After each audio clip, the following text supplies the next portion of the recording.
자기는 아예 과학 쪽을 모른대요. 네네네. 그럼 이때는 어떤 식으로 좀 공부하는 게 좋을까? 나는 아예 진짜 문과다. 그러면 근데 변리사가 되고 싶다.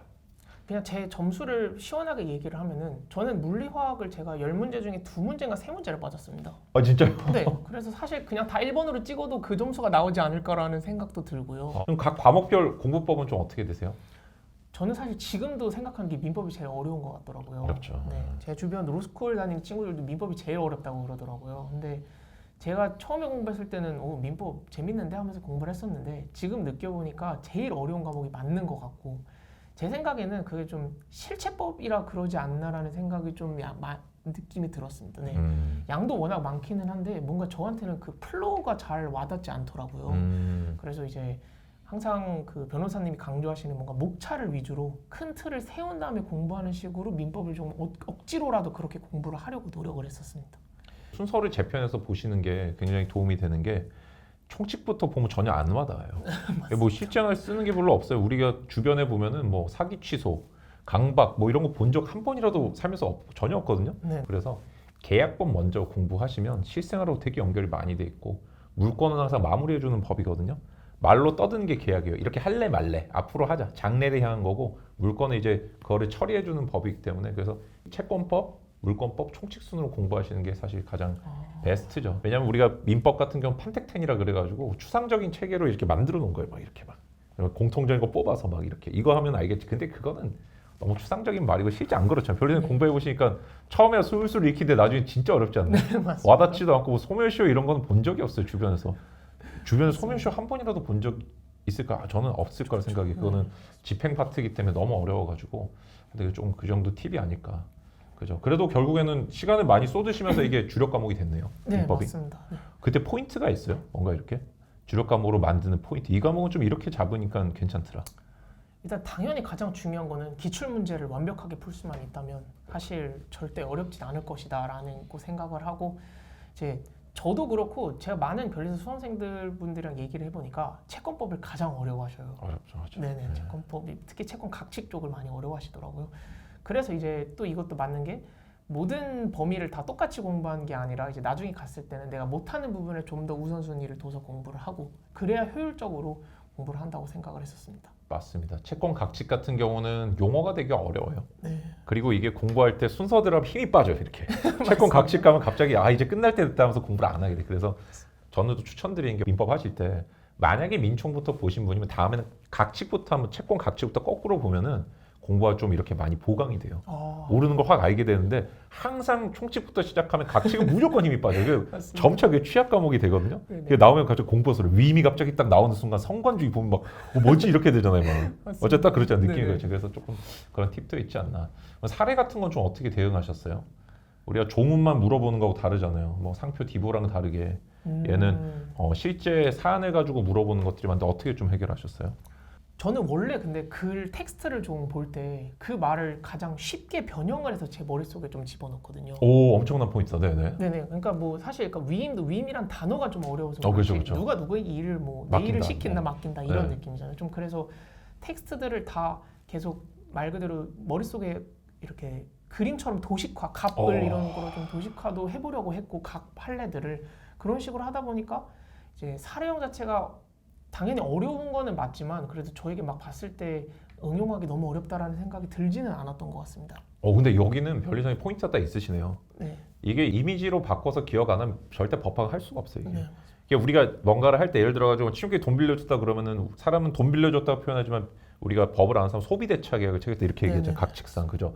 근데 그거는 우리가 머릿속에 떠오르는 이미지를 그렇게 말로 표현하는 거고 그걸 진짜로 소비대차로 기억하는 게 아니거든요. 네. 그렇지 않아요? 그죠? 네. 뭐 우리가 돈 주고 갔다 판례도 이런 식으로 기억하는 거지 진짜 활자 읽듯이 하면 법학은 너무 어렵다. 그 방금 포인트 너무 잘 짚어주신 것 같아요. 그리고 쉬운 말로 바꿔보는 거 내가 아는 걸로. 네네. 그죠? 그리고 그걸 공부 전반에 쭉 그렇게 하신 거예요? 네네네. 그러니까 전체적으로 이해 위주로 되셨구나 공부가. 그러니까 사례도 자연스럽게 잡히고 이게 민법 같은 경우 사실 문제잖아요. 네. 문제 수도 많고 근데 좀 겁나고 그러진 않으셨어요? 공부하실 때? 다른 과목보다 이게 압도적으로 많잖아요. 사실 고등학교 때도 그랬지만 그냥 저한테 어려운 건 남들한테도 어렵다고는 사실 음. 생각을 해서 네, 겁을 먹지는 않았었고요. 그럼 처음에는 이 양도 많고 난이도도 어려운 게 공부를 하다 보니까 주력 과목이 된 건가요? 아닙니다. 처음에 저는 그래서 당연히 다른 변리사 수험생들도 그렇지만 민법 공부를 제일 먼저 시작하기도 하고 저는 한순간도 민법 공부를 놓았던 적이 없습니다. 그래서 네, 민법만큼은 정말 말 그대로 너무 어려워서 12월, 1월 시험이 한 달 남았는데도 아직도 모르는 게 많고 이해가 안 되고 해서 놓지 않고 계속 끝까지 어떻게든 주력 과목으로 만들기 위해서 공부를 했었습니다. 이게 느낌이 주력이라는 게 두 가지 의미가 있어 보여요. 느낌이. 그러니까 주력 과목이 나중에 내가 잘해서 점수를 따기 위한 과목이기도 하지만은 에너지 투입을 얼마만큼 많이 할 건지 느낌도 좀 있네요. 네, 그죠? 맞습니다. 네. 제가 듣다 보니까 약간 두 가지가 같이 써주시는 것 같고. 그러면은 지금 1차 합격 2번을 이렇게 하시는데 처음에는 5개월 걸리셨단 말이에요. 네네. 이 전체 과목을 1차 4과목을 다 하는데 영어 이제 제외하고 3과목을 하는데 한 5개월이 걸리신 건가요? 네, 그렇습니다. 8과목을 공부하는데 딱 5개월 정도가 걸렸었습니다. 아, 그러면 그걸 다 하는데 이제 5개월이 걸렸고 그럼 대략적으로 이렇게 기간은 어떻게 짜신 거예요? 딱히 저는 초반에는 네. 큰 그림이 그려지지 않아서 기간을 재지는 않았었고요. 그냥 일단 기본 강의가 너무 많더라고요. 너무 많죠. 네. 너무 많죠. 그래서 일단 저는 진짜 하루에 뭐 12개 뭐 이 정도씩 그냥 기본 강의를 막 때려 박아가지고 일단 기본 강의를 빠르게 다 들어버리고 그 다음에 이제 우리가 하기로 했던 그 주력 과목이 제가 이제 아까 말씀드린 것처럼 민법, 특허법 그리고 지구과학이었어서 가지고 바로 세 과목 그냥 기출문제풀이를 바로 들어갔었습니다. 오, 잠시만 그럼 하루에 막 강의를 12개씩 들으신 거예요? 네, 많이 들을 때는 그렇게 듣고 그거 2배속으로 들으신 거예요? 교수님, 강사님마다 좀 속도가 다르긴 한데 네. 그러면 대충 거의 사실상 틀어놓고 약간 이게 라디오처럼 듣는 그런 느낌 아니에요? 네, 맞습니다. 그럼 그래도 남는 게 있나요? 어때요? 궁금한데요? 저는 이거는 사실 그 변호사님 영상에서도 많이 봤었는데 이게 남는 건 누구나 없는 게 아닌가라는 생각이 들더라고요. 없다. 네, 그래서 정말 그러니까 왜냐면 듣다 보면은 앞에 있는 내용이랑 비슷한 것 같은데 앞에 있는 내용이 뭐였지? 1시간 전에 들은 것도 기억이 안 나는 게 진짜 맞거든요. 그러다 맞아요. 보니까 그냥 내가 현재 듣고 있는 말이 무슨 말인지만 알면 저는 일단 들으려고 조금 노력을 했었던 것 같습니다. 이후에는 그리고 혼자 뭐 책 정리하는 시간도 좀 가지셨어요? 어떠셨어요? 기출 문제를 풀고 그 다음에 이제 기본서 회독을 통해서 정리하는 기간을 따로 가졌었습니다. 그럼 지금 전체적인 테크트리가 기본 강의 들으시고 바로 기출 문제 풀어보고 그 다음에 네. 기본서 보신 거네요? 네, 맞습니다. 그 텀이 어떻게 돼요? 그럼 한 과목을 쭉 그렇게 다 빼나요? 예를 들어서 민법을 오늘 기본 강의를 들었어요? 네. 그럼 처음에 일단 기본 강의 다 들어요? 네, 일단 기본 강의를 그냥 쭉 12강씩 해서 다 들었었습니다. 총 기본 강의 몇 강 정도 되죠? 한 200강 되나요? 네, 200강 정도 됩니다. 200강을 일단 다 들어요. 그러면 예를 들어서 한 3주 정도 걸리나요? 네, 그러면? 맞습니다. 3주 정도를 이제 걸리고 그 이후에 바로 기출 푸는 건가요? 연달아서? 네, 바로 기출 문제를 하고 근데 이제 특허법 기본 강의도 또 들어야 되니까 네. 하루를 한 절반 정도로 나눠서 이제 특허법은 한 8강, 7강 듣고 남은 시간은 뭐 민법 기출 문제를 하루에 한 40문제 풀기 이런 식으로 점점 분량을 나눠가면서 공부를 했습니다. 이게 하루에 두 과목을 공부를 할 수 있는 방법은 이제 하나는 아웃풋하고 하나는 인풋하고 이렇게 하면 할 수 있는데 그런 식으로 하셨네요. 네, 그죠? 맞습니다. 일단 민법 기본 강의 들으시고 기출 풀면서 근데 기출 처음에 푸셨을 때 거의 못 맞히셨을 것 같은데요? 네, 맞습니다. 그렇지 않나요? 그때 네. 어떤 느낌이셨어요? 내가 기본 강의 들으기 허무해지지 않나요? 200강 들었는데 지금 문제 풀면 막 한 3분의 1 맞히고 보통 그렇게 돼야 정상이거든요. 저는 사실 네. 이것도 네. 제가 자주 하는 얘기인데 저는 문제를 푸는 게 아니라 문제를 보고 문제를 공부하는 거라고 생각을 했거든요. 당연히 너무 어렵거든요. 선지 하나도 모르겠고 문제가 뭔지도 모르겠고 거의 못 저는 맞춰요. 그래서 그냥 답을 보면서 네. 그냥 3번이 아니다 그러면 1번, 2번, 4번, 5번은 왜 맞고 3번은 왜 아닐까를 고민하면서 오히려 읽었던 것 같습니다. 네. 제가 뭐 테크트리 영상도 올려뒀지만 그래서 기본적인 개념 체계를 익히기 위해서 200강짜리 기본 강의 라디오처럼 쭉 들으신 거고 무슨 말인지 내가 보면 알 수 있게 그죠? 네, 맞습니다. 이후에 해설을 보면서 이제 기출을 공부하시면서 사실상 그게 이제 그때부터 공부가 시작되는 거죠. 내가 네. 읽고 이게 그 뜻이었지 이러면서 이유도 찾아보고 그때부터 머리가 좀 돌아가고 네, 그죠? 네, 맞습니다. 이후에 기본서 보시면서 정리해 주시고 네, 맞습니다. 이렇게 하셨네요. 요게 이제 뭐 지루이 뱅교라고도 하고 파라슈트 뱅교라고도 하고 다이렉티스 러닝이라는데 그 방식으로 거꾸로 하는 공부법을 이제 쓰신 상황이에요. 네, 맞습니다. 왜냐면 뭐 민법 아예 모르시는 상황이었으니까 그죠? 네, 네, 맞습니다. 뭐 그렇게 하실 수도 있고 아니면 저 같은 경우는 전체 목차 복사해서 그냥 하나하나 읽어보는 스타일인데 왜냐면 그게 더 빠르니까요. 입문하기에는 한 일주일 정도면 이제 전체를 볼 수 있으니까 대략적으로 어떻게 공부하셨는지 느낌이 좀 오네요. 네. 그럼 어려운 과목은 좀 없으셨어요? 난 이게 너무 힘들었다 이런 과목 없으셨나요?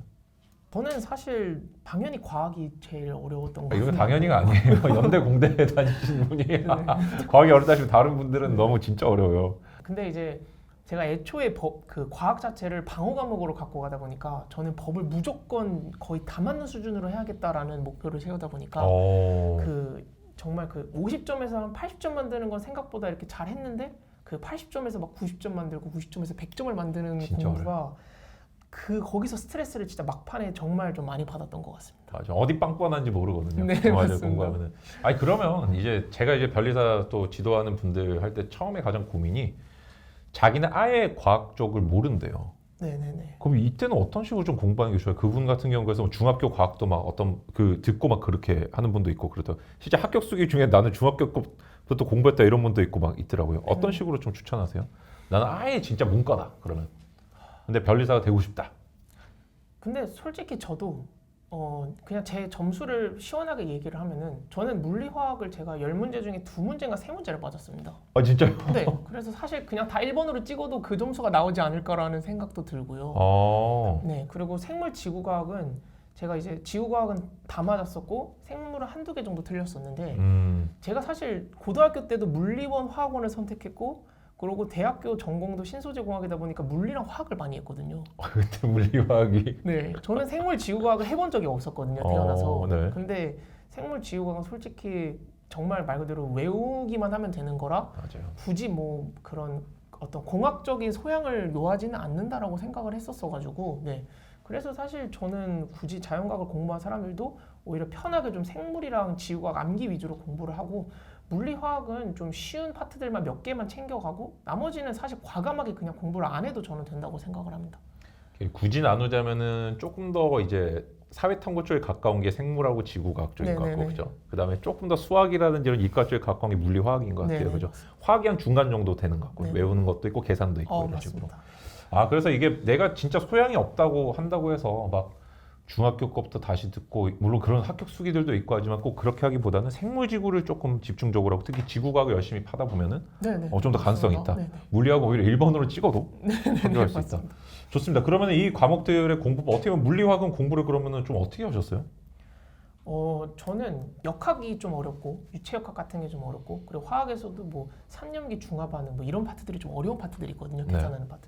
그런 파트들은 전 과감하게 그냥 안 한다라고 제꼈고요. 어차피 안 맞춰도 합격하니까. 네네네. 그리고 쉬운 파트들만 딱 골라서 물리화학은 저는 막 열심히 공부한다고 크게 달라지지 않을 거라고 생각을 해서 매일매일 꾸준히 10문제씩 푸는 거를 했습니다. 그냥 시험 매일매일 전까지 꾸준히 계속.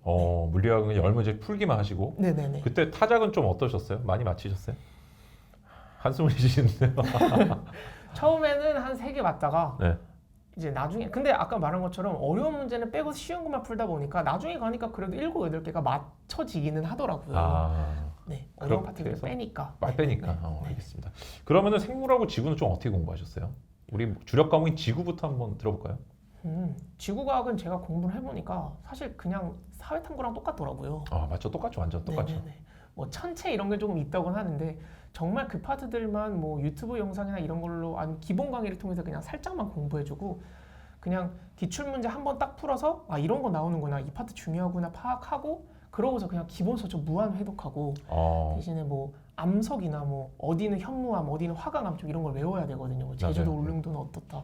그래서 그런 것들을 다 이제 뭐 포스트잇이나 아니면 워드 파일이나 좀 이렇게 제가 자주 보고 자주 암기할 수 있도록 막 종이에다 다 적어 놓는다거나 그런 식으로 좀 장치를 만들어 놓고 암기를 다 하려고 했었습니다.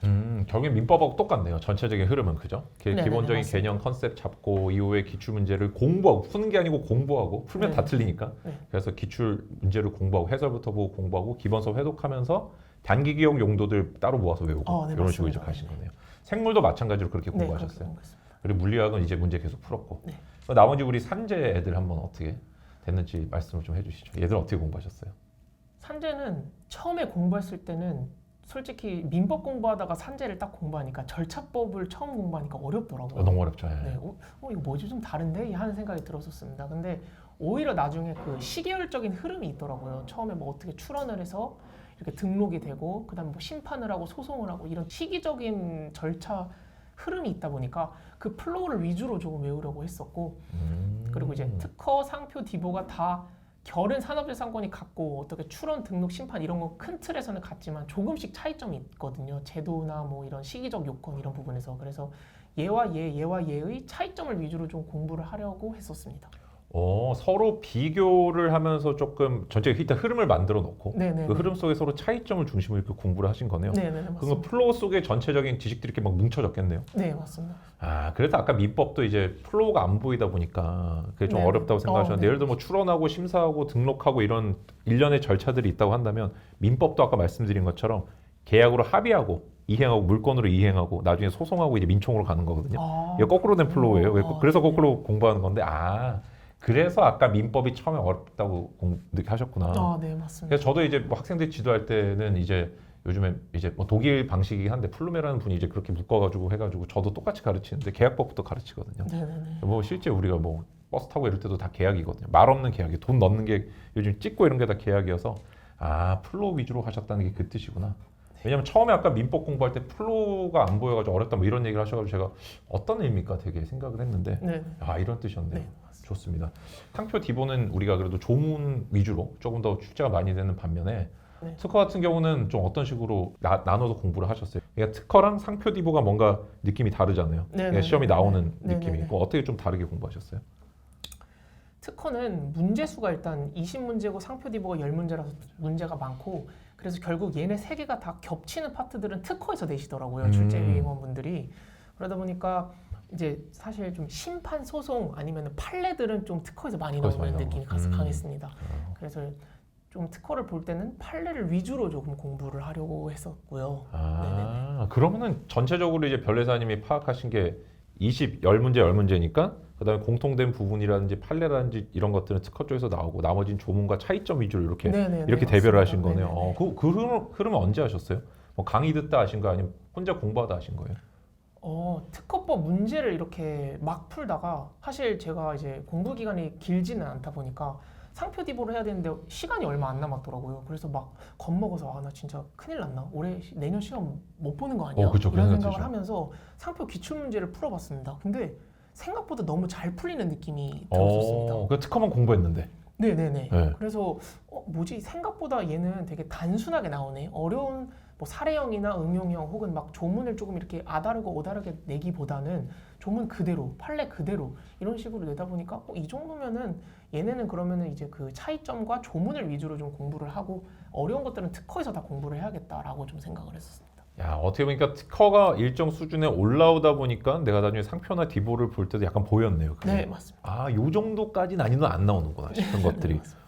어떻게 보면 운도 되게 따랐네요. 내가 공부 순서가 만약에 상표 디보를 먼저 해버렸으면 네 맞습니다. 특허 되게 어렵게 느껴졌을 맞습니다. 수도 있을 것 같은데. 네네네. 알겠습니다. 그런 식으로 공부를 하셨고. 저의 1차 할 때 뭐 마지막 막판에 마무리 같은 거 좀 어떻게 하셨어요? 하루에 8과목을 치고 그러다 보니까 뭔가 이렇게 머릿속으로 공부할 게 너무 많다 느껴지지 않나요? 네 맞습니다. 네. 저는 이제 그 마무리는 1차, 2차가 다 동일한데 제가 이제 항상 생각하는 게 목표가 저는 이제 지금 보고 있는 걸 이해하고 암기한다라기보다 저는 시험 전날 그리고 그 전전날 내가 얘네들을 전부 1회독 할 수 있나? 가 조금 저의 목표였습니다. 포인트네요. 네. 그러려면은 1회독을 하려면은 미리 이해를 해놔야 되는 것도 이해를 해놔야 되고 암기를 해놔야 되는 것도 암기를 해놔야 되는구나라는 생각을 했었습니다. 그래서 이제 그런 마음가짐으로 조금 공부를 했고 그래서 딱 마무리가 됐을 때는 이제 계속 그렇게 채우고 나중에는 양을 줄여나가고 이런 식으로 공부를 하고 뭐 약점을 보완하고 이런 공부를 하다가 시험이 딱 한 달 남았을 때부터는 그냥 전체 8과목을 내가 이제 7일 동안 회독을 하겠다. 그렇게 하고 그러고서 그 다음에는 5일 동안 1회독을 하고 그 다음에는 4일 동안 1회독을 하고 이렇게 회독 주기를 점점 짧게 가져가서 시험 마지막 날 그 책을 한 번 다 보고 시험장에 들어가는 그런 전략을 세웠습니다. 그 막판에 다 보는 게 너무너무 중요한 게 두 가지 의미가 있는데 첫째는 내가 문제 풀이 속도가 되게 빨라지잖아요. 그죠? 네네. 계속 보다 보면 두 번째 단기 기억 끝까지 갖고 와야 되는 애들이 있어요. 막 제주도인데 화강암인지 현무암인지 막 슬레이트인지 뭔지 모를 때가 있잖아요. 그죠? 계속 봐가지고 머리에 딱 어떻게 보면 시험 치고 까먹어야 되는 애들이 있기 때문에 네, 맞습니다. 그래도 붙잡고 두 가지 정도 의미가 있고 회독으로 또 마무리를 하셨네요. 네네. 거의 모든 인터뷰하는 분들이 얘기해 주시는 게 하루 전날 다 볼 수 있어야 된다. 네. 무슨 시험이든 똑같은 것 같아요. 그 이거는. 네. 제가 궁금한 거는 예전에 수능 칠 때는 안 그러셨어요? 근데 그거는 이제 그 변호사님이 말씀하시는 그 적성형 시험과 시험의 그런 시험의 차이인 것 같습니다. 수능은 딱히 뭐 국어나 영어나 수학이나 그런 것들이 전날 꼭 무언가를 봐야 한다기보다 그냥 정말 내 스킬로 체화를 해서 그 체화한 거를 보여주는 시험이 오히려 수능인 것 같았고 것 같다. 변리사 시험은 그냥 막 떠다니는 지식과 그런 각종 내용들을 머릿속에 다 어떻게든 담은 다음에 쏟아내고 나오는 시험인 것 같았습니다. 맞아. 이게 결정적인 차이 중에 하나는 방금 말씀하신 건 적성형 시험이라는 말씀도 하셨지만은 그 접근법이라고 해서 알고리즘이라고 하는 것들이 한 번 체화되면 안 까먹어져요. 네네. 적어도 막 몇 년 동안 수학을 안 하고 이런 것만 아니면 네네. 한 10년 안 하면 까먹겠지만 그래서 그것들 체화하고 평소에 프로세스를 검토하는 게 더 중요하지. 비문학이라든지 뭐 문학이야 뭐 이제 다 암기니까. 근데 그런 유예 시험이 주로 그런 과목들이 많은 시험이랑 지금 어떻게 보면 변리사 같은 경우는 물론 이제 물리 화학을 우리가 계산 문제 많이 버렸기 때문에 네네, 그런 맞습니다. 부분 적기 때문에 좀 성격 차이가 많이 난다. 이렇게 이해를 해주셔도 될 것 같아요.